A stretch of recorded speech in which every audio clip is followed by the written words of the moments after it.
Fala aí galera, beleza? Sejam bem-vindos a mais um vídeo do nosso canal. O vídeo de hoje já trocar uma ideia sobre o MXRF. Mês meio paradão, né? Mês meio paradão, mas eu tenho um ponto que eu quero destacar aqui nesse fundo desse mês, que foi a geração de receita dele, que foi bem forte, cara, bem forte. É aquela coisa que eu falo de vez em quando, eu gosto de comparar, por mais que são fundos diferentes e tal, mas o apelo comercial dos dois é bem parecido. Eu gosto de comparar tipo VGHF com MXRF no tocante apelo comercial, base 10, não sei o que. E nesse mês o MXRF tem um belo de uma paulada no VGHF, né? E assim, os dois fundos não são comparáveis e tal, mas cara, é aquela coisa, né? São dois fundos base 10, o risco aqui é muito menor do que lá, e aqui gerando quase 13 centavos e lá cagando sangue para gerar 10 centavos, né? Curioso a gente ver isso, né? Curioso. Enfim, é só de curiosidade mesmo essa comparação, porque eu vejo que, né, o pessoal adora os tal dos base 10, né? Então, fazendo esse link aí. O meu de cotistas continua crescendo, 2%, cara, chega a lembrar, o fundo tem quase 800 mil cotistas, 2% é tipo 16 mil no mês. Que é um absurdo, né? Muita gente. No book de CRIF e permuta não teve nenhuma movimentação significativa. Tá difícil de reciclar a carteira ultimamente, né? Toda hora é um barulho diferente. Começamos o ano, um pouco de barulho político e tal, normal, nada que a gente não tá acostumado. Aí veio a situação do Americanas, veio a situação da Light, aí começou essa bagunça no mercado de crédito, ficou tudo meio esquisito, as ofertas primárias começando a cair e tal. Aí também começa aquele rolo nos Estados Unidos, do SVB, Credit Suisse dando problema. O ano começando bem quente, né? Bem quente. A gente veio pro investidor e, cara, nesses momentos é o que eu falo com os membros do canal. Eu converso bastante com os membros sobre isso. Cara, se você não tá confortável, o melhor caminho é fazer caixa, cara. Ah, não, putz, não tô confortável, acho que vai dar cagada, não sei o quê. Cara, faz caixa. Melhor caminho. Não sabe o que fazer, faz caixa. Aquela coisa, não sei o que comprar, não sei se eu vou vender. Para não fazer cagada, faz caixa. Hoje o caixa rende aí quase 10% ao ano, um pouco mais, um pouco menos, dependendo da aplicação que você conseguir. Então é totalmente aceitável, né, para quem tá com alguma indecisão ou algum medo mesmo, né, fazer caixa. Não acho que é momento, fazer movimentos radicais aqui, vou zerar tudo e tal, enfim, isso aí é loucura em qualquer momento, mas a não ser lá na época lá do crash do corona, mas enfim, ninguém imaginava, mas se você tivesse uma bola de cristal e soubesse que isso ia acontecer, aí faria sentido naquele caso, né? Enfim, o fundo 80% em CRI, tem um pouquinho em fundo imobiliário, um pouquinho em permuta, a gente vai conversar um pouquinho sobre as permutas, que nos meses anteriores geravam muito mais resultado e estão um resultado um pouco aquém, né, em relação aos últimos meses, né? Tá bem fraquinho aí, mas tudo bem, né? É algo que faz parte desse fluxo, né? Não é um fluxo constante, tem mês vai vir muito, tem mês vai vir pouco. No caso, ó, nesse mês, frente ao primeiro semestre de 23, veio bastante, né? No mês passado tinha vindo lá o próximo de 800 mil, agora já veio 1 milhão e 800, quase, né, mais que o dobro. E o fundo entregando 12 cents, que, cara, se a gente pensar, 1,2%, né? Em relação ao VP de 10 reais, mais ou menos, né? 1,19 alguma coisa, enfim. Desse mês o MXRF entregou um resultado mais digno assim, né, pro cotista, porque se é 10 centavos, não sei o que, 1%, pô, hoje o mercado quer isso, né, não tem jeito. E aí ele deu teve um bom pagamento. Vocês sabem, galera, aqui no canal, quando eu tenho que criticar, eu critico.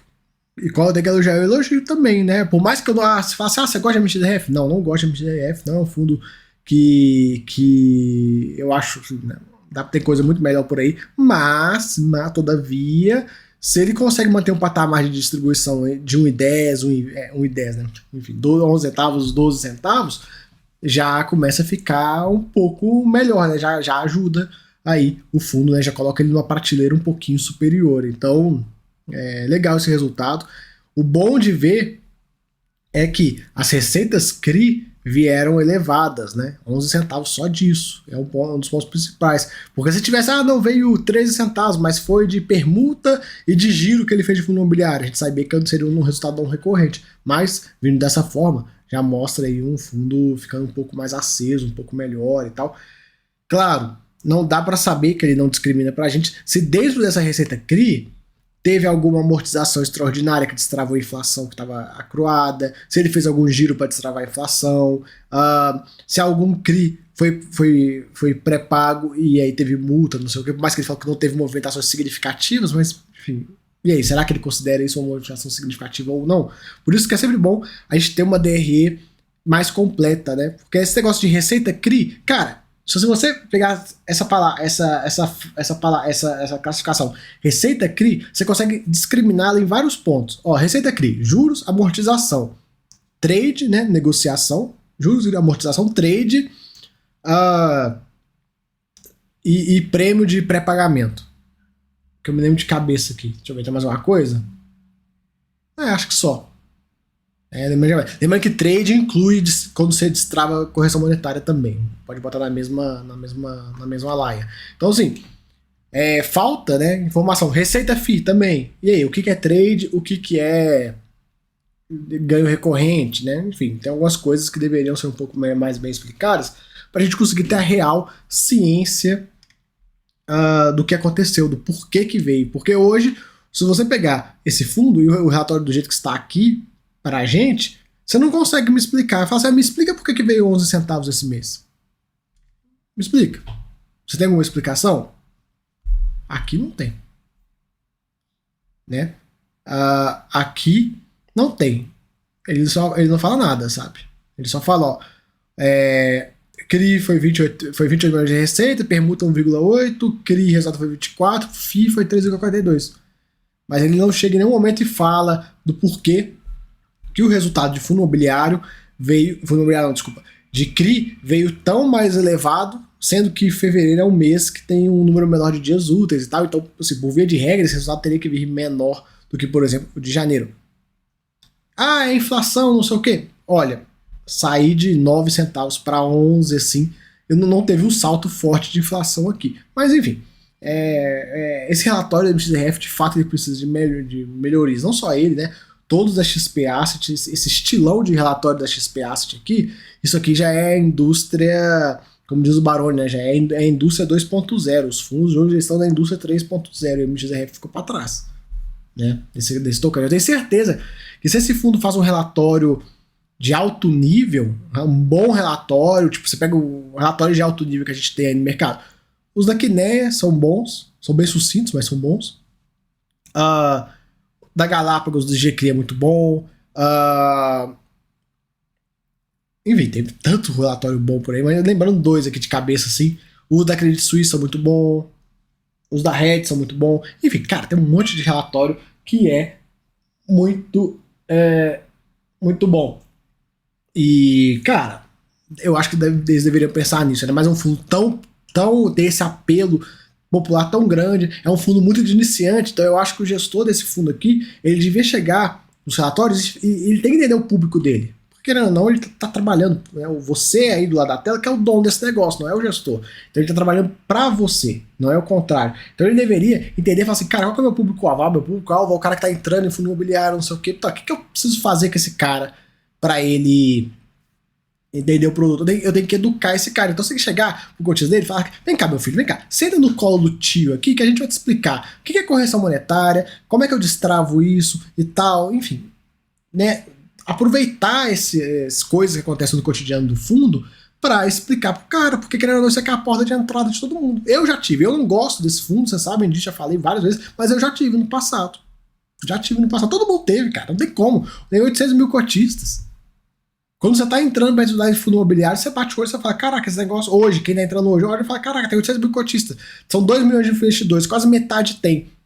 Vou entrar nesse trem, né? E depois você vai ver que tem fundos melhores e tal, não sei o quê, mas, via de regra, todo mundo acha que assim, dificilmente alguém que entrou em fundo imobiliário que não teve MXRF alguma vez na sua vida, né? Então eu acho que o mercado como um todo seria muito bom se o pessoal lá da XP fizesse esse trabalho para pegar o investidor, querendo ou não, o investidor cru, chegando cru nesse fundo e explicando para ele e tal, como é que funciona e tal, etc, né? Enfim, a carteira dele é dividida entre IPCA e CDI, 45% IPCA, 36% CDI, a gente consegue ver aqui, tem um pouco de fundo imobiliário, 18%, as taxas de aquisição são ok, bem ok, não são ruins não. Aqui, como ele está dividido, e conforme eu já falei com vocês, a posição fundo imobiliário para mim não gosto de jeito nenhum. Tenho certeza que se esse dinheiro tivesse investido em CRI, esse fundo conseguiria pagar bem mais, com muito mais tranquilidade, né, do que investido em fundo imobiliário. Vocês sabem que eu tenho essa coisa. Para mim, fundo de CRI tem que ter CRI. Ah, mas eu quero fazer uma estratégia de alocação tática. O que é isso? Fazer giro. Eu quero comprar por 5 e vender por 10. Tá, faz isso com CRI. Origina CRIs, faz igual a RBR faz. A RBR faz isso super bem. A RBR vai lá, origina um CRI maravilhoso, o mercado, todo mundo, caraca, olha o CRI da RBR, cresce o olho pra cima do CRI da RBR, a RBR vai lá e vende, pum, faz lucro em cima do CRI pro fundo. Então, eu acho muito mais interessante, né? Porque senão não se chamava fundo de papel, fundo de CRI. Não tem que ter fundo imobiliário dentro. Fundo imobiliário vai lá pro FOF, o hedge fund e tal. Enfim, eu não gosto. É visão pessoal minha. E depois, quem quiser, faz assim, ó. Sobe aqui, pega as receitas todas e coloca, receita de CRI. O fundo tem 2,2 bi, 60% do fundo dele tá nesse negócio. Quanto que isso aqui rende? Rende 1% ao mês, vai. Fundo imobiliário, tem quantos milhões? Tem tanto. Quanto que rendeu no mês? 3,4 milhões. Aí você vai ver que o rendimento vai ser tipo assim, 0,6.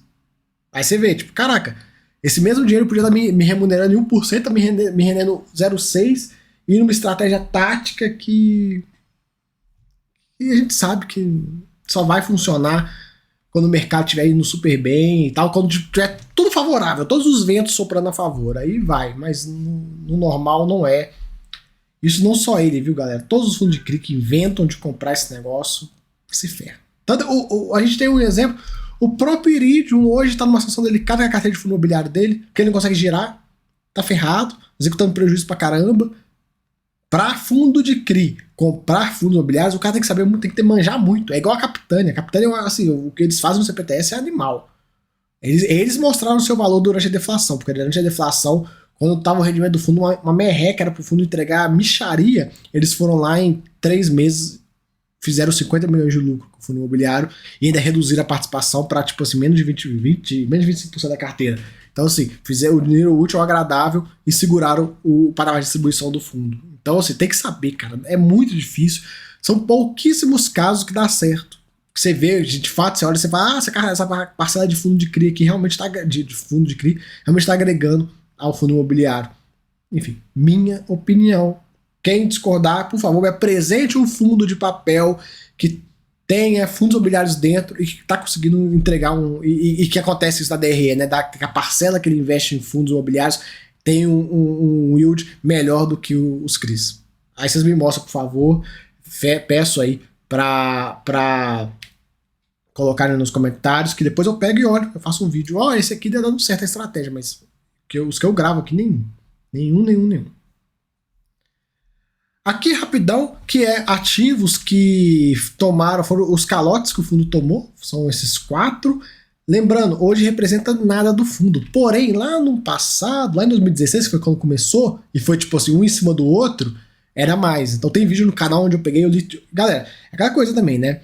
Eu falo que eu não gosto de MXRF e tal, beleza, mas eu tenho propriedade pra falar. Vocês vão me desculpar. Não gosto de me achar, não, nem nada do gênero. Mas para fazer aquele vídeo de volta ao túnel do tempo da MXRF, né? A história da MXRF, vocês jogam na busca do canal da MXRF, a foto, a capa é um DeLorean. Eu li todos os relatórios do fundo, desde o início. Fui lendo um por um. Também antigamente era fácil, né? O relatório era 2 páginas. Mas assim, de todos. Todos. Porque eu queria estudar como é que isso aqui pipocou dessa maneira e tal. É bem legal, é bom, um estudo interessante. Sugiro que vocês façam mesmo. Abre lá o site, entra lá no site do fundo, puxa os relatórios antigos, começa lá em 2015, eu acho que eu tenho 14 o primeiro relatório, enfim. Tem um histórico legal para quem fica se perguntando assim, como é que os fundos imobiliários passaram na época da crise da Dilma, não sei o quê. Puxa esses fundos, tipo MXRF, VRTA, Deixa eu lembrar outro que é antigão também. Enfim, esses dois aí são dois antigões. FX também é bom você dar uma olhada e tal. Mas você consegue ver o que estava acontecendo. Você consegue perceber o tom do relatório, como é que o país estava desgringolando e tal. E aí os problemas começam a acontecer e tal. Enfim, acho interessante. Uma leitura interessante aí para um domingo que tiver bosta nenhuma para fazer. Vocês fazem isso aí. Ou então assiste o vídeo lá também, que ajuda. Enfim, carteira não teve nenhuma mudança no mês. Vamos lá umas permutas rapidinho. Cara, a gente tá nessa fase aqui do repasse, porém, o grosso do repasse já foi. Ó. Você consegue ver, pelo menos assim, a priori, o grosso do repasse já foi. Você consegue ver aqui, ó lá, janeiro de 2022 inteiro, olha como é que o repasse foi forte. Olha, vamos comparar os últimos anos. 17, 2 milhões, 18, 6 praticamente, 19, 6, 20, 12, 21, 23, e aí, olha só como é que foi forte o ano de 22. Isso é por mês, hein? 2 milhões no mês, 1,5 no outro, 8 milhões no mês, 2, 7, 3, 10, 3, 4, 400 mil, 1 milhão, 1 milhão e 800, 800 mil e 1.800 agora. Então, tipo assim, a fase, pelo menos eu consigo assim, pelo menos a priori, claro que pode ter os projetos que que ainda vão maturar, mas me parece que a gente já tá aqui em uma dessas duas setinhas aqui, tendendo a ir para essas daqui de baixo. Vamos acompanhar. A duration é 6 meses para isso acontecer. Já passou um pouco desse tempo, né? Desde que ele começou a receber um fluxo mais forte. Mas ele parou também de fazer investimentos. Mas me parece ser essa fase aí. É um ponto que eu falo. Como é um fundo para iniciante, seria legal que o gestor colocasse uma setinha vermelhinha. Ó, nós estamos aqui, viu, cotista? Tem que fazer um trabalho educacional nesse povo. Acho que seria muito bom o pessoal da XP fazer isso, porque é a porta de entrada, cara. Não tem como. Enfim, aqui são as permutas e tal. A gente já conhece, não teve nenhuma mudança. Beleza? Galera, valeu aí. Espero que você tenha gostado. Se gostou, se inscreve no canal. Se você quer ter acesso a vídeos exclusivos, pra você pegada mais educativa, pegar leitura de mercado e tal. Eu tô gravando aqui agora, o telefone tocou, vocês viram, né? É o pessoal mandando mensagem pra mim. Ó, o Copom manteve a Selic em 13,75.